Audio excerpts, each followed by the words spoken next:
watching UNO with Dr. Ambrish Saxena. Hello students, today is Wednesday 18th of December 2019 and I welcome you this morning in 68th episode of DME UNO. It appears that the only news which is there for the last 12 days is Citizenship Amendment Act 2019. I have done 5 stories on issue related to this act during the past 1 week, and today I will try to discuss whether Bangladesh is an Islamic state because it is on this pretext that the Citizenship Amendment Act has been promulgated in India. Now let us look at this act. This act prescribes granting of citizenship to the immigrants from 3 countries, Bangladesh, Pakistan and Afghanistan, and 6 religious communities have been given this opportunity. These include Hindus, Buddhists, Sikhs, Jains, Parsis and Christians. These communities have been provided this opportunity because it is believed that they are being persecuted in these 3 countries, and the deadline fixed is 31st of December 2014. And Muslims are not included in this list because Government of India believes that these 3 countries which I mentioned are the Muslim countries, the state religion is Islam and they are in majority. So obviously the minority only can be persecuted.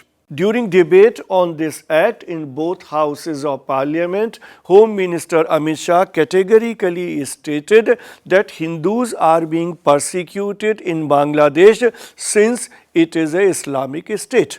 This was retaliated by the Home Minister of Bangladesh, Asaduzzaman Khan, who said that Bangladesh is a secular state and we protect our minorities. So what exactly is the status of Bangladesh? Is it a secular state or is it an Islamic state? For understanding this, we have to go a little back and we have to look at various developments which have happened in Bangladesh since 1971. Bangladesh was created as an independent country on the world map on 16th of December 1971, and it was the outcome of a joint battle that was fought by Indian Defence Forces and Mukti Bahini against the Pakistani forces. It was the result of a combined vision of the 2 tall leaders of that time, Sheikh Mujibur Rahman and Indira Gandhi. And when Sheikh Mujibur Rahman became the president of independent Bangladesh, he made sure that secularism remained the basic tenets of the new constitution since he was committed for secularism. And when the new constitution of Bangladesh was promulgated in 1972, it categorically stated that it is a secular state. But then in 1977, an amendment, that is the 5th amendment in the constitution of Bangladesh, happened during the regime of Ziaur Rahman. And the word of secular was replaced by a term which is called as absolute faith and trust in Almighty Allah. Then again in 1988, during the regime of Muhammad Irshad, it was declared that Bangladesh is a Islamic state. In 2010, the Supreme Court of Bangladesh nullified the 5th amendment in the constitution that was taken up by parliament in 1977, which means the provision of the 1972 constitution regarding secularism that was restored. Thus, Bangladesh became a secular country but at the same time a Islamic country. So how exactly the secularism has been defined in the constitution of Bangladesh? It states that secularism or the principle of secularism is to be realized by the elimination of 4 things. 1. Communalism in all forms. granting political status in favor of any one religion or abuse of religion for the political purposes, and also discrimination against or the persecution of any person belonging to a particular religion. Thus, Bangladesh is a unique example of Islamic cum secular republic. And if we look at the laws in Bangladesh, there is no formal implementation of Islamic laws in the civil matters. Also, the family laws are separate for different religions. And if I can tell you the latest things, in 2012, a law was passed in Bangladesh which is known as registration of minorities marriages in Bangladesh, according to which Hindus can get their marriages registered, and the objective of this act is to keep a check on forced marriages and forced conversion. So, looking from the constitution point of view and also the policies and practices of the government of Bangladesh, Bangladesh is genuinely a secular country. Now, moving on to another story, it is about Britain. On Monday, I discussed the results of the election of House of Commons, wherein the Conservative Party had registered a landslide victory with 365 members. Now, today I will discuss the multi-ethnic character of the House of Commons.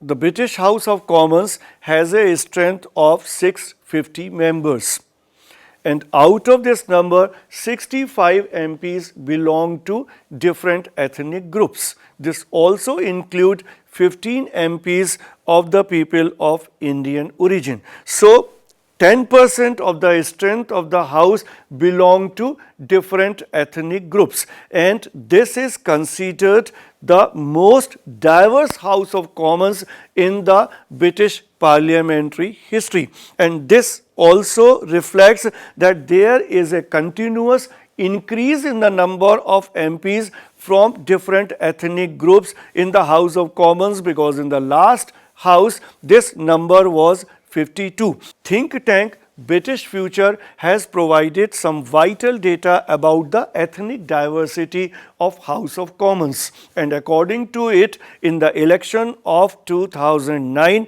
only 2 women were elected from ethnic minority groups, but in the election of 2019, this number has risen to 37.